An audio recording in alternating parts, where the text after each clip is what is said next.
naturally things are the systems. It's like things are just systematically racist. There's systematic racism naturally. So when you're talking about modeling, for example, there's a specific look that they're going for. Yeah. You know, like when you're on Love Island or you're looking at Love Island and they're like, brown. Is it brown head? Is it tall, dark, and brown or something? Tall, dark, and handsome. Sorry, tall, dark, and handsome. Yeah. Then they're not even talking about black guy.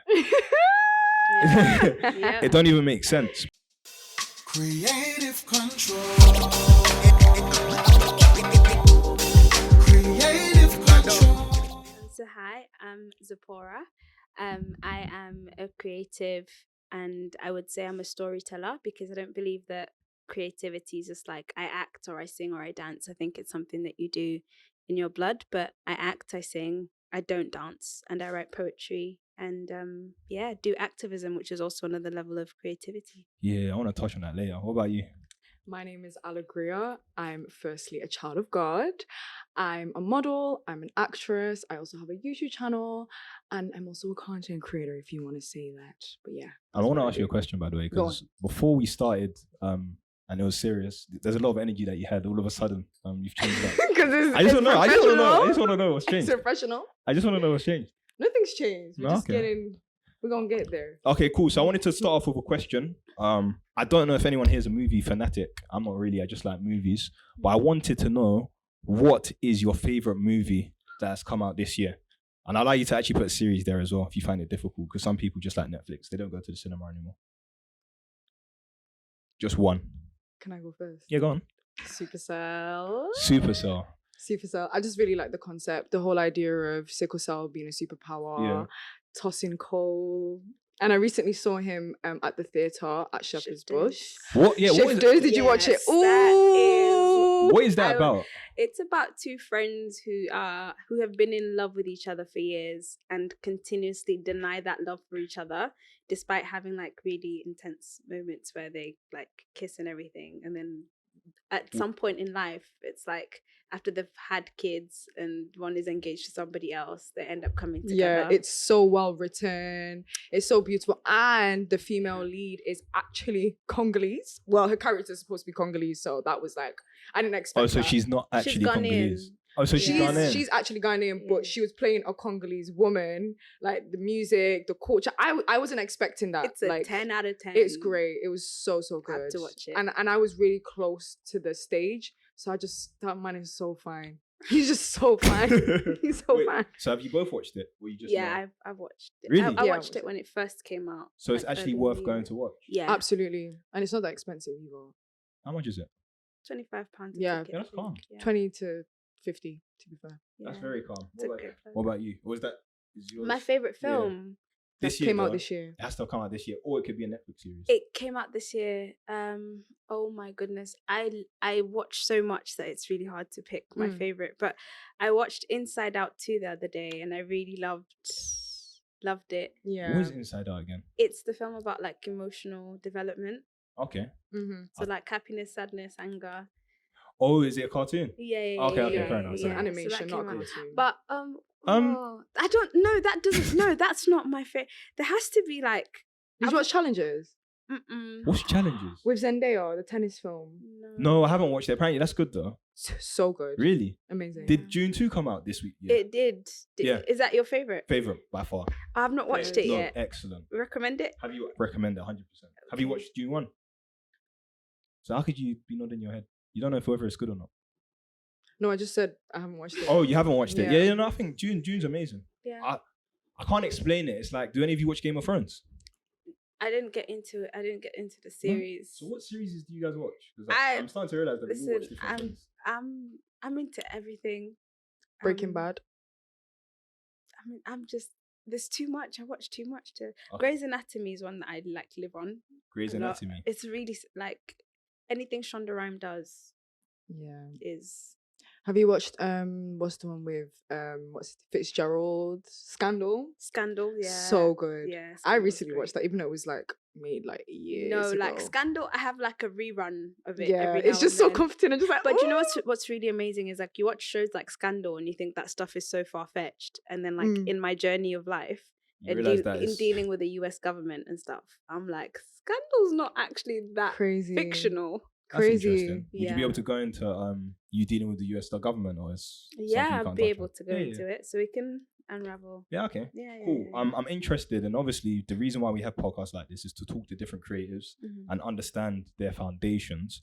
So I kind of wanted to go to you and ask you, like, what do you actually do, and why do you do what you do creatively? So it's an interesting question to ask a creative. Sorry. What do you do? I exist. So obviously I'm an actress. I'm a speaker. And then obviously I'm an activist as well. So the question was, what do I do? Yeah. No, I know. By the way, I know it's a difficult question. Yeah. If you ask me, I'm gonna give you about 5 to 10 different answers. And I also like facilitate working with young people. And then do the aviation advocacy stuff. So for me, it's anything that will either amplify a story or tell a story or open people up to a different narrative. Over the years, I've done stuff like, I don't know if you guys remember Clubhouse. I used to like host. Yes, I do. Lots of Clubhouse rooms. During like COVID times. During COVID times, yeah. I've done the whole like micro creation where you're creating the like little reels before like TikTok was a thing, which did really well. But then I'm a bit of like an ambivert on social media. So when something gets discovered, I hide and I leave the platform.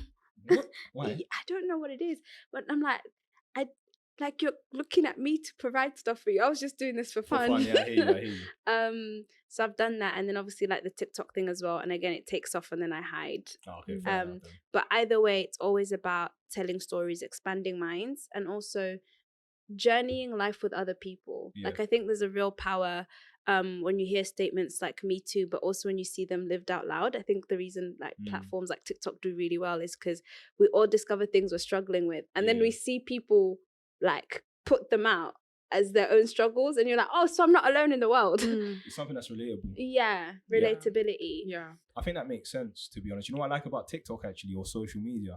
I like how someone could use a phone or a camera and just create kind of like their own world out of it. Yeah. Because TikTok isn't like Instagram, like how you could just be taking pictures and people just liking the pictures. It's like people have created their own either movies, different type of dialogue. You can see loads of different types of videos. I just really find that interesting, if I'm honest. But what about you? And the reason why I actually asked the question is because I realized maybe it's not only me, but the reason why I asked is to know whether it's just me. I feel like with creative, sometimes people try to box you. We're multifaceted. But yeah, exactly. But I feel like you as an individual, you're a multifaceted person. Yeah. As you said, you don't have to be doing one thing. So I'm gonna go over here and then.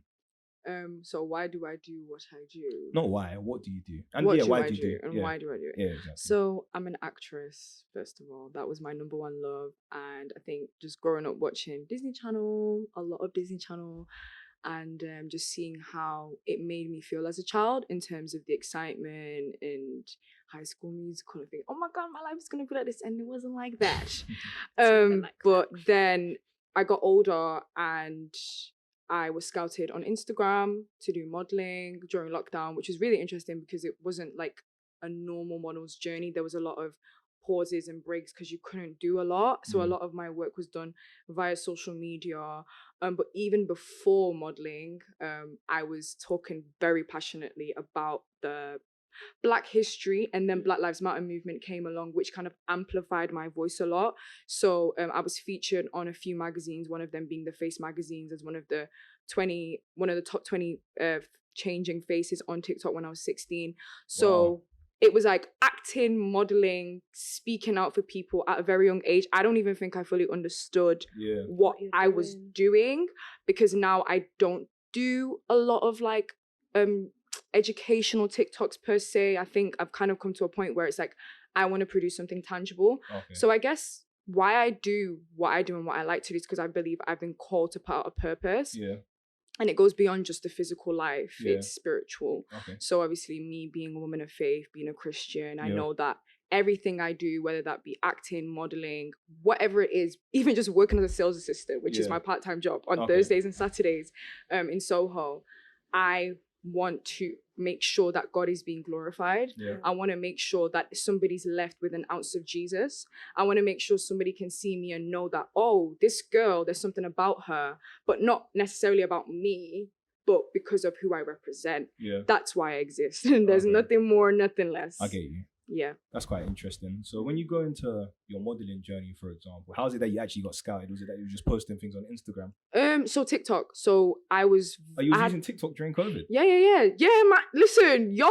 Let me tell you something. You using TikTok during COVID? TikTok was around before. Exactly. TikTok was like literally before even lockdown. I was using TikTok when I was in like year 11. Yeah, 11. So I built quite a big community on TikTok because I was one of the few people that were very outspoken about racial issues and being a biracial person. Yeah. And I also was wearing my natural hair when I was like 16 in an afro, which was I'm a girl from the UK, like American maybe fairs, but when you're black in the UK and you're walking around afro, people are like, yo, I've never seen this before. So I was posting my natural hair on TikTok, showing people how to do your afro and everything. And then my ex-agent came across my TikTok, messaged me on Instagram and was like, we want to merge the two. We want to merge you being such a powerful voice and an advocate on TikTok and the beauty, the aesthetics. I want to make it one. And I remember I was like, oh, this sounds cool. Because I've never been one to pursue modeling like that. Like I've always been told, oh yeah, you're tall, you're this, you should get into it. My mom tried to put me into it, but I speak too much. Like even now, after doing 4 years deep into the industry, and I actually want to do more welfare work for models because people don't actually see what we go through. I was going to ask that actually. I don't want to interject there. Well, I'm interjecting anyway. How's your journey in modeling been? And what are the difficulties of modeling? Because I know a lot of people that want to model, and some don't even make it to the industry, which is fair enough. Not everyone's going to make it. But for those that do, I don't really hear good things. Oh, yeah. I never hear anything good. It's going to be quite I could give you the long answer or give you a short answer, but I'm going to try and stick in between. Yeah. So I was very impressionable when I first started, and my ex-agent, he was, basically capitalizing off the fact that I'm a kid. I think there's a lot of work. I want to emphasize working class because it's different when you come from a background where contracts aren't really a thing. Yeah. Nobody really understands the language. Just going into, I want to be a model. I want to be on this. I want to be working with this brand and that brand. But it's way more business than it is beauty. And you really read your contracts. Literally just read your contract and you will see, oh, wait, actually, you shouldn't be 16 and going into modeling because you spend a lot of time outside of school. You spend a lot of time focusing on your beauty. You spend a lot of time invoicing people. You spend a lot of time waiting for invoices. Did you have to sort out your own invoices or? It depends on the job. Okay. So for example, if I get messaged on Instagram, I will, work with a brand, for example, like Cortez, and then I will invoice them, and then whoever does my taxes sorts it out. But then my agency will then send me remittance. So it's not an invoice, it's a remittance. So it's just say, oh yeah, this is what we took off. This is da-da-da-da-da. And it can take 4, 9 or a year. Which means you mean 4 months? 4 months, 9 months or a year. I thought you meant 4 days, 4 weeks. No. Why does it take so long though? Because I don't know. I don't know.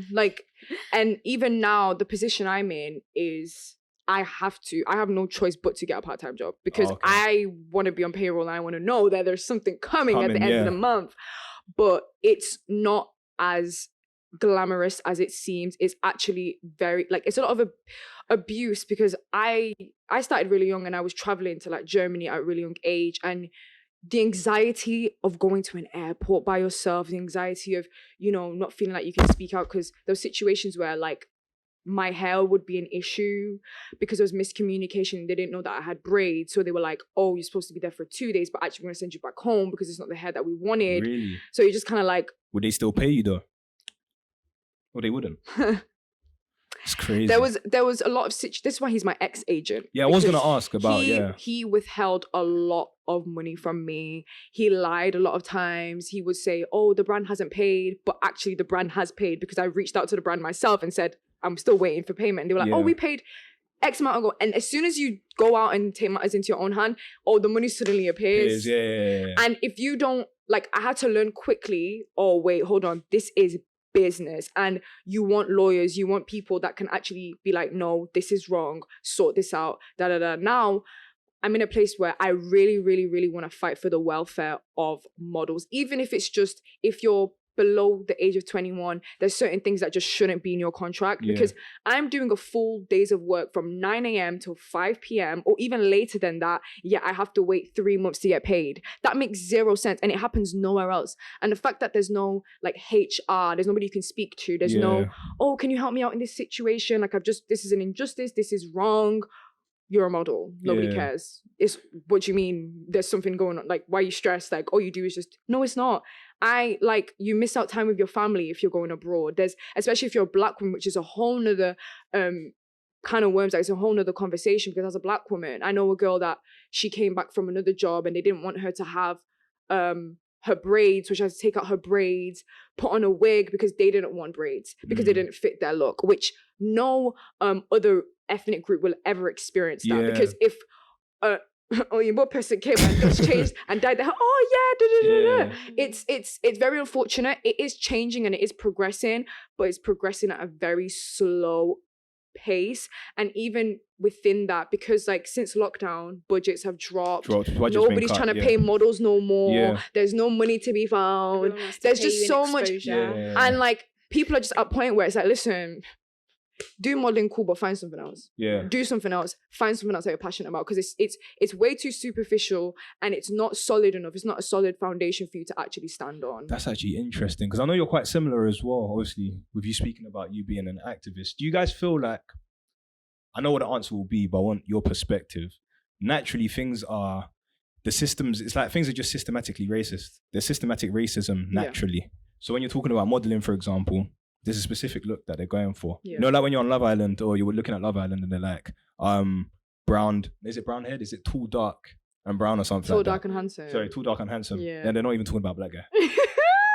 Yeah. It don't even make sense. But it don't make no sense. With you, and I know that you're an activist. I know if you're into poetry and you're into acting as well. It's good that both of you guys are actors. I'm not an actor at all. But how do you feel that are there platforms that you're building right now in order to kind of bridge the gap for people in terms of like your activist stuff that you do, or within acting, are there certain things that you're doing in order to try and bridge the gap? Because I know that obviously I feel like within different industries, there are the same issues anyway.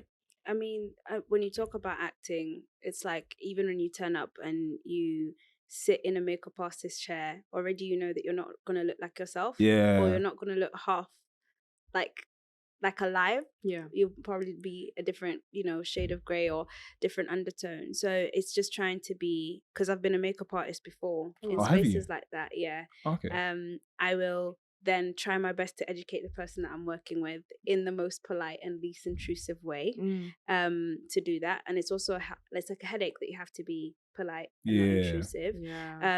I've really dealt with like racism, especially doing the aviation advocacy stuff. Obviously, like over the last few years, I've been in development of like an Amazon documentary, Netflix documentary. I've been part of like lots of news and lots of press.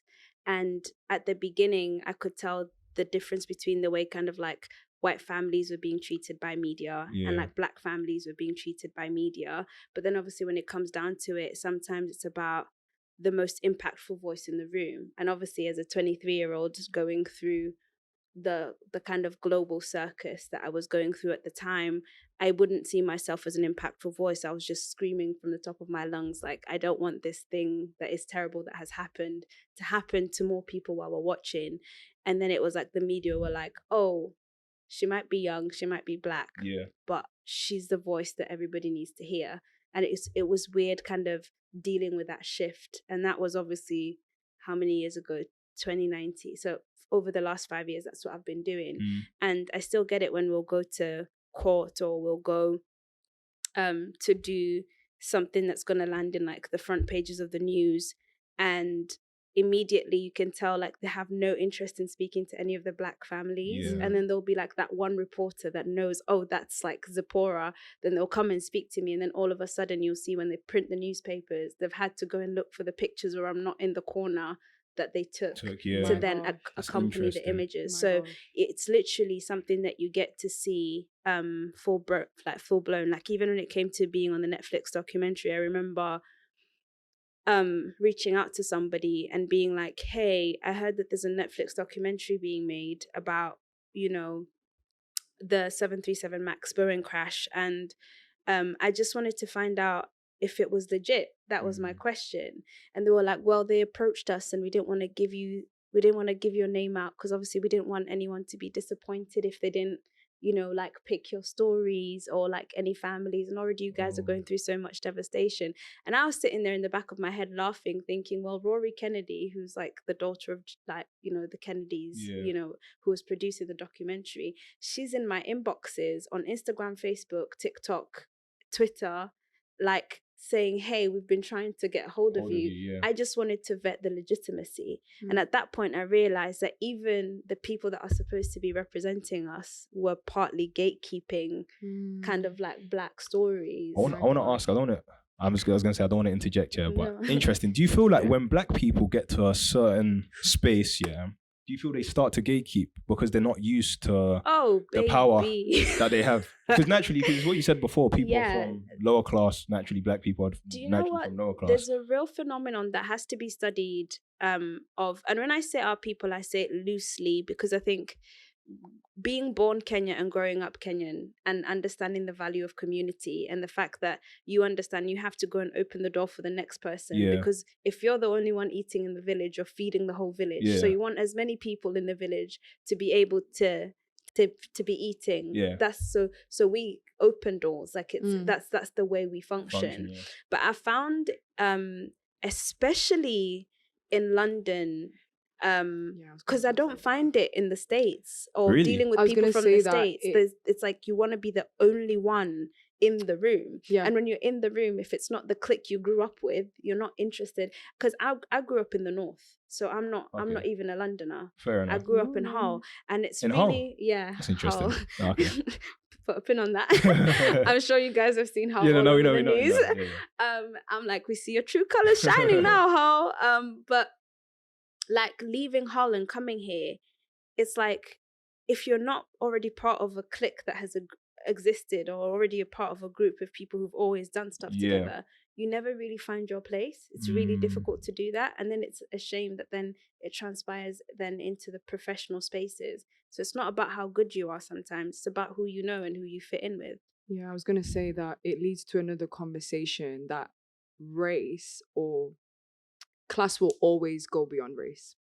And it's that intersection that if you have money and you're powerful, your race no longer matters anymore, in the sense of okay, you have this Black person who has money, they don't want to now invite other Black people who don't know how to act, who don't know how to behave into that space, and like we're different, we're not the same as them. And even though they try as hard to not, like, how do I say, they try their best not to make it seem like, wait, but that's the truth. Like, I think there are Black people who do gatekeep because they want to be seen as the only Black person who was able to do that. And that adds a lot of pressure, because why is it, oh, the first Black person did this, the first Black person did that? It's almost as if Black people want to be the first to always do something, to look as if they've done something great, whereas white people or other ethnic groups don't have that pressure. They don't need to be the first to be good. They just need to be good. It's not even necessarily, it's trans class, because it's usually people transcending from one class into the next. And again, it's all about wanting to be the only one in the room. Exactly. It's not about whether you're rich or poor. But why do you think Black people have that mentality? I feel like or ethnic minorities? I think it's an insecure thing. And again, it's a hunger for significance. You want to be seen as the only one who has been there. But again, I think a lot of it comes from the scarcity mentality of what a lot of people who have grown up in the UK, born and raised for generations, have come from places where scarcity was a thing, and they didn't really have that level of, like, you know, community. Because for me, as like a Kenyan and like proper village girl, like milking cows and things like that, I know, I've literally just come back from Kenya. I've got cracked heels from gardening and milking cows and wearing my Maasai clogs. I've never milked a cow in my life. One day, if you want to do it, I will happily teach you how to milk a cow. I'll think about it. But you know, you'll do that and you'll know, like, oh, there's a drought going on. We've managed to grow maize this month, or this year. those guys haven't managed to grow maize, but they've got potatoes. So then hey, we're all feeding each other. Wow. And I think that that's something that our struggle has then taught us to be able to be hospitable and to love and really do community together. Yeah. Whereas here it's very individualistic. Yeah. So the struggle has been internalized. So even when you get places, that insecurity of, but I also don't want them to come in and be better than me and then overtake me, right? I think some people, if you are gatekeeping, you are small-minded in your approach to life, because it means you're not legacy-minded. Yeah, I agree. Where you understand that legacy can't be achieved by an individual, it's a community thing. Yeah, I agree with and that. You'll always be known by the seeds you have sown. But if you're only sowing one tree, when you have the ability to grow a whole garden of them, you're small-minded. That's actually a very good analogy, Yeah. I didn't want to change the subject, but I thought this was interesting. How did your childhood affect your growth? And do you feel like you had enough support to push to where you are now, especially being ethnic minorities, and people that are going into acting, or people that are in like industries that are more entertainment based? Because I feel with black people, I don't know if it's just me or not, black families, they don't support as much. But they started only supporting recently when it comes to things like football, when it comes to acting, or industries they don't understand anyway. I think I've had the privilege of having a mum that actually has been very supportive of everything that I've wanted to do. When I told my mum I wanted to be an actor, she was on board. She was like, go ahead. Yeah, absolutely. She's very free spirited. Like Congolese people are, in comparison to West Africans, I'm joking, I love West Africans. But they're not as like strict, and that can come with its own issues. It's very hot, by the way. So you do your thing. You do your thing. It's your fault, but carry on. They're not as strict. My mum's been like, okay, if that's what you want to do, then go and do it. But I had to like prove to my mum that I was capable of doing it.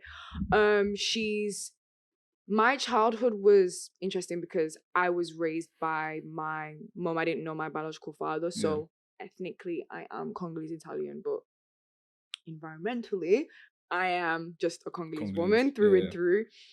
But that caused a lot of identity crisis. It caused a lot of like questions because I was raised with my stepdad, who was also Congolese from the age of 3, and 2 of my sisters are fully Congolese. So it was this environment where everybody around me is literally black.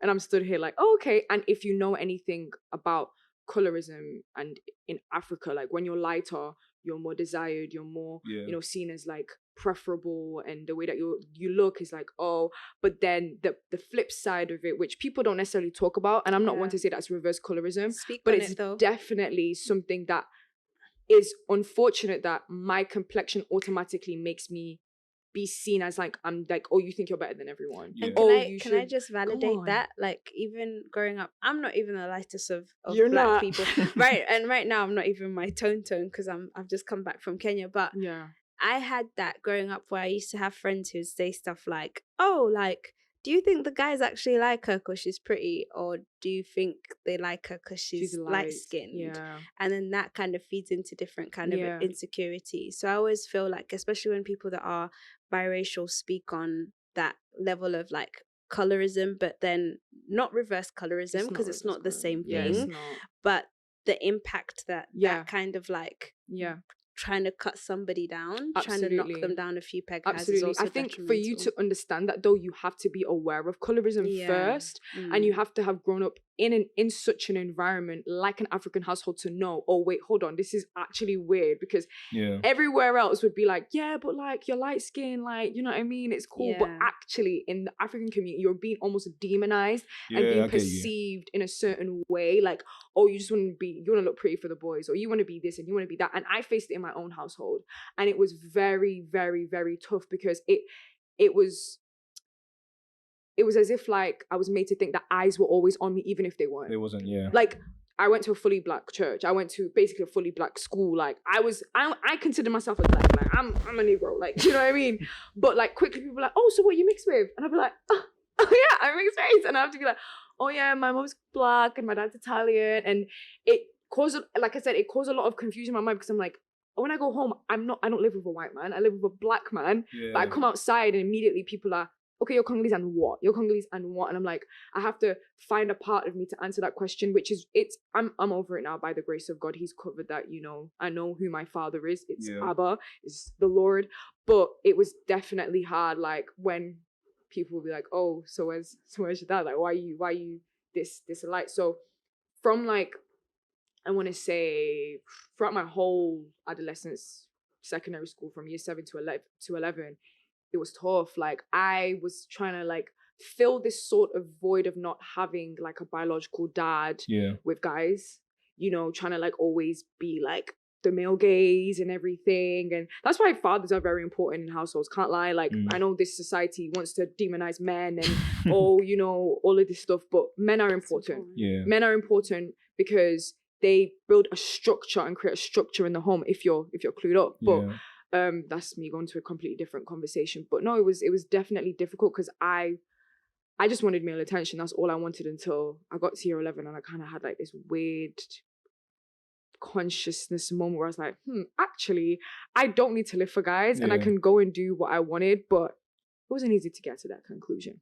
Let's just say that. You have to rephrase the question because she's given so much. What? Oh, you want me to say the question again? Okay, cool. Hold on. Give me a second. I was going to ask you a question, but I'll ask you a question later. I was saying, how did your childhood affect your growth? And do you feel like you kind of received enough support from your parents, guardians, in terms of where you are now as well? I think I received the best support I honestly could have. I want to start off by saying, like, my parents were stellar. In terms of like, you're very well spoken, by the way. Thank you. You're also very well spoken, just in case. Yeah, you think something else. But yeah, they were stellar. Like I said, I was born into extreme poverty. With my parents, we grew up in a village. My parents were the poorest out of their family, but they were the only like the only true educated. So I think there was like a big onus on making sure that when my mom got the opportunity to come to the UK and I came here when I was 9, there was like a really like big pressure to, you know, go get a degree and get like a real job exactly. and do all of that. And being like the first woman in my family to have a degree, to be able to like go through education without any of the problems that my cousins were dealing with or anything like the people I've known have had to go through, there was a real pressure to stay on that path, which I did. And then I think like by 22, I had a job and I was earning more than most adults like around me. And I remember having a conversation with my dad, and he was like, you know the things you're supposed to. All of us know about the African tick list, right? By 25, you need to be married, have a degree, even though they don't let us have boyfriends at uni, but we're supposed to be married by the time we graduate. That's a different conversation. And he said, you've got the African tick list. I mean, I was engaged. I had the car, I had the apartment, I had the job. And then my dad looks at me and he goes, I'm really proud of you, but you're not happy, kid.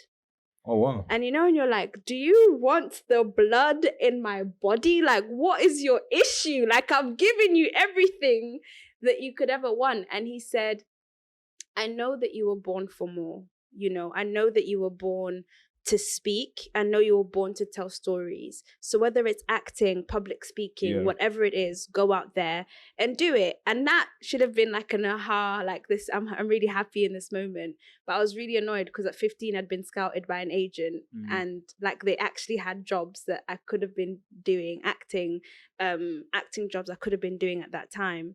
And I remember just looking at him and saying like, so why did you stop me from doing it back then? And now you're telling me you've always had the awareness that I was born to do this stuff. And he was like, I just didn't want you to have nothing to fall back on. We've come from such a struggle where like eating was not an option for us when we were growing up. And God forbid the creative journey didn't work out. I didn't want you to be 45 trying to start a family and you don't have anything else to fall back on.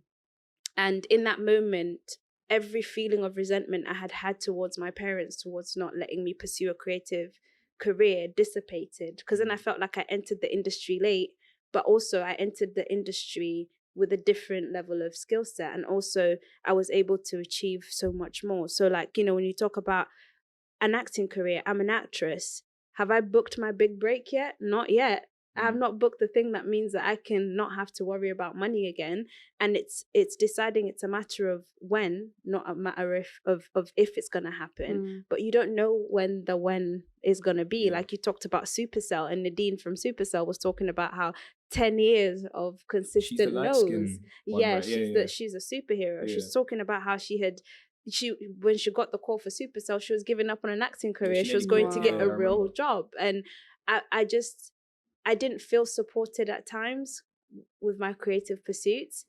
But when he gave me that understanding, I was like, wow, like this is actually love. And I think a lot of us who are from Black and brown communities can demonize our parents, but they're looking at the struggle they've come from and don't want you to go into. And I think that sometimes we don't see that. And then, you know, it was one of those things, and there's this concept we have of standing on giants' shoulders. Yeah. And it's them wanting this. We've started that struggle. You guys are not struggling. So we want your kids to be able to be like, yeah, I can be an actress because I've got that. That's beautiful. Kind of like that's amazing. That's security. That's really but my dad died 2 days after that conversation. 2 days after the conversation? Yeah, so I definitely was like, I'm going to chase this with everything I have. My mom's reaction was, well, maybe, you know, like people think it's the grief. But then the moment she started seeing what I was doing, how much I loved it, despite the fact that it wasn't paying me what my other job was paying me. Because I quit my job to go to acting school. Did you quit straight? So when your dad spoke to you, is it that you quit straight away? Did you quit within a week? Or is it just that you was progressive with it? I think I quit straight away, but it wasn't just quitting straight away to pursue the career. Obviously, my dad died in a plane crash, and now I was like thrown into this global circus of being on the news every day and all of that kind of stuff. I couldn't go back to work, and then that just kind of the advocacy then turned into my life. So I was doing that and acting school at the same time. But my mom was very much like, are you sure? Like, does acting pay? Like, da-da-da. And I think, yeah, like as soon as she saw I was happy, she was like, you know, and I never told her about the conversation I had with my dad, but after a while she was like, you were made for this stuff. Yeah. Have you told her about the conversation, or you still haven't? I have not told her about the conversation I had with my dad. Is there a reason why, or was it just, I think it's just close to home? I think I'm waiting for the moment that I've achieved something significant in the career to be like, old man signed off on this ages ago. I want it to be a moment for her. And she's not on Instagram, TikTok, or any of these things. You're saying that so I know she's not going to see it on this podcast. Please don't send her this podcast. No, you won't. Unless you send us her number, but yeah, we won't. Yeah. That's interesting, to be fair. So do you feel like that's something that pushes you, or you as well, these things that you find difficult, push you to maybe not only become a better actor, but just become a better person and just pursue what you need to pursue? Because you were speaking about your dad, for example, and how he spoke to you after 2 days, obviously. An unfortunate event happened, but that's what made you click and think, damn, I need to do this. I think for me, like my dad's death was like an awakening to life. I feel like a lot of us go through life existing, and until you lose somebody like close to you, like a parent, because usually it's like, when we live our lives, we subconsciously live them out with our parents. So if they ever bought a house, you're like, I'm more likely to buy a house. So when your parent dies, you're like, if he can die, then like your own mortality comes face to face with you. And I was like, yeah, man, I have to live. And then I think about the journey of where I've come from. And I think about the village girl from Nyahururu, Kenya, and then growing up in Hull as a Black migrant child who couldn't speak English to begin with. And Hull has been horrendous for racism. They've had like a break between 2020 and now after Black Lives Matter, and then obviously it's come back up. And all of these different intersections of my life that have meant I was disqualified for stuff, I want them to be qualifiers for other people. So I want when one girl who is playing barefoot, chasing after sheep with her cousins, shaven, when they don't know what they're going to eat, don't know what they're going to sleep, from one backwash village somewhere nobody knows, sees Zipporah Kuria and sees my name and knows that's a Kikuyu woman, you know, like if she can do it, I can. Yeah. I also hope that every young person in Hull who is Black or not Black, when I get to where I'm going to, can see the things I've achieved and think, hey, like if she can get there, then I can get there, well. you know, because I think of people like Naomi Harris, and I met her one time, and honestly, this was like, you know, they say never meet your heroes, and I was like, definitely meet some of them. And I remember like looking at her, and she was like, so you said you're an actress? I said, yes, I am. She was like, why? And I'm like, because of women like you were the only Black woman I used to see on screen, and your name was Naomi, and it just had me like, if she can do it, so can you. Then why can't I? No, what you said is actually interesting. Good. You gonna say something? No, so good. Oh yeah, that was actually very good, by the way. Yeah, she clapped back. Yeah, I won't. No, it reminded me of what one of my leaders said, and they said that if someone around you dies and they're close to you, obviously it hurts, but that's probably the most pain anyone will have. So why be scared of life? Yeah. There's no reason to be scared of life. You should push to do what you can do. But I've got one last question. What advice would you give to maybe someone that's been in your position, but they're around, let's say 15 years old? For you, I'll say 10, because 15 was like 5 years ago for you, so.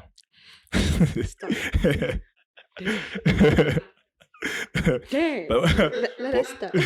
I'll just leave right there. Give me a chance to like. But yeah, what advice would you give maybe to a younger version of yourself, looking at where you are now? Within maybe the creative field, for example, anything even to do with confidence or whatnot? I would probably say, I don't want to be generic, but don't give up. But obviously, that's really generic. But I mean, in the sense of like, don't give up and keep pushing even after what they say in terms of the directors or the casting agents. Because I think when you're younger, whatever comment that they gave me after an audition, I just be like, oh, I'm not good enough for this. But seeing the fun out of it, because I had a acting coach and he came from like a psychology background, and he basically emphasized the fact that acting is all in the mind. You don't want to walk into an audition room thinking of desperation, because they don't want a desperate actor. They want an actor that can own the room. They want an actor that can come in and be like, listen, this is what I've given you. If you cast me, you don't cast me, I'm still an actor either way. To really love acting for what it is and the joy that it brings me, rather than waiting for the response of someone telling me and validating me. So what I would tell my younger self is, you don't need anybody to validate you from the gift that God has given you. That gift comes from somewhere else. And if you keep your mind focused on him and keep maturing your gift, you'll be excellent. You'll be amazing. And the journey is worth it. All the times you've fallen, all the mistakes that you've made, even when you forget a line, keep it going, because it makes you who you are. Like the gifts, don't focus on the gift, but focus on how it makes you a better person. It's not just the fact that we do all of these niches and these mediums, but it's also a part of who we are. It's, I'm an actor as well as a sister.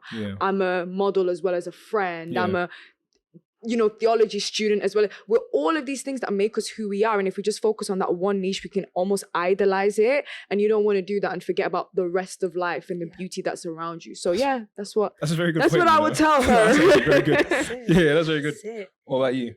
I think I would definitely start off by saying something that my dad always used to say to me, which is, you're a human being, not a human doing. So in all the things that you do in this life, don't forget to be yourself, because that's what really matters. I think that a lot of us mistake vocation for identity and don't invest enough in that. That's interesting. And it's easy for... Could you explain that? What do you mean by that? So a lot of people say, for instance, if you speak to a lot of young people, what do you want to be when you're older? I want to be a footballer. So... And so much of their identity and their value and their worth is tied into that kind of thing. And it's like, well, if you break your leg and you're no longer a footballer, are you just now a non-entity in life? That is so interesting. So I'll say that, like, so for instance, I don't say, if someone asks me, so like, tell me about yourself, I'll never lead with, I'm an actress, or I'm an activist, because these are things I do. They're not who I am, and they can change. What I am, though, innately is a storyteller. So whether it's a platform, a podium, whether it's a podcast, whether it's a play, whether it's in activism, whatever I'm doing, I'm always telling stories. And that's who I am. It's not a medium of a thing that I'm doing. And I think that I'd say, don't be so small-minded and be adventurous. Discover every facet of you. Good. If you want to play an instrument, play it. If you're bad at it, keep playing it. You might become good at it. If it's maths that you love, or science, because like the kids that really love like the weird stuff that nobody is like, interested in. Find the things that come easy to you and the things that make you happy and pursue them. So and the last thing I would tell myself is, don't worry about the people. Push the passion, and the people will gather around the passion, because that's what people do. It's infectious. Yeah. So that's what I would say. Just be yourself, and also remember that you are loved. You don't need validation. You were validated the moment that you were born. Your existence is all the validation that you need. Damn, that's beautiful. That's it. Yeah, both of them are very, very good answers. But what's your answer? I'm curious. To my question, I don't remember what question I asked you now. I actually don't remember what question I asked. What did I ask again? You asked, what would you tell your younger self? Your 15-year-old self? What would I tell my 15-year-old self? I didn't expect to answer the question, so give me time to think. I think just be confident in being you. I'll give you an example rather than explaining a beautiful story like you guys did. But I remember when I was younger, I wasn't as confident as I wouldn't think of doing a podcast and do it. Never. I wouldn't speak in front of people because I used to find it a bit awkward speaking to people as well. Even holding eye contact I found difficult. Like joking around I found very, very difficult. But I didn't realize that I was a bit insecure because partially I didn't know what to do. So when I first started writing poetry, more time it was more of an emotional thing. It was more of me being able to direct my thoughts because I struggle to speak to people, for example. So at least I've got something there that I'm able to communicate, and that'd be through written communication. And after a period of time when I got a bit of support, I think it was from my sister, for example, I started to perform. When you start to perform and then you realize in a crowd people are sincerely listening to you, the thought that I had then was, wow, okay, I've actually got something that can sincerely change someone's life. Yeah. Does that make sense? And why I started going and doing it for a long time. Now, obviously, I've ventured into different things. So why I continue to do what I do, and advice I'd give my 15-year-old self, anything unique to you, grow in it. Grow in that skill, and don't be insecure in the skill regardless of if the person next to you, to your right or left, isn't interested in it. They don't have to be interested in it. And doesn't take anything away from you as an individual as well. So I think that's what I told my 15-year-old self, and just be bold and be confident. And the last thing I tell him is, if you fail, it's life. Yeah. Because I've done many things, by the way, creatively failed. Like as in Benny will know, failure Michael will know. Fertilizer. I think like as in even like performing, you're completely forgetting your lyrics. You're thinking it's the end of the world. No, it's not. You've actually at least tried something. That's good. Did you die? Yeah, exactly. Nah, I didn't. But thank you though for coming on the podcast. It's actually refreshing. Having us. Yeah. Very, very well spoken people. Very, very inspirational. So good. Creative control.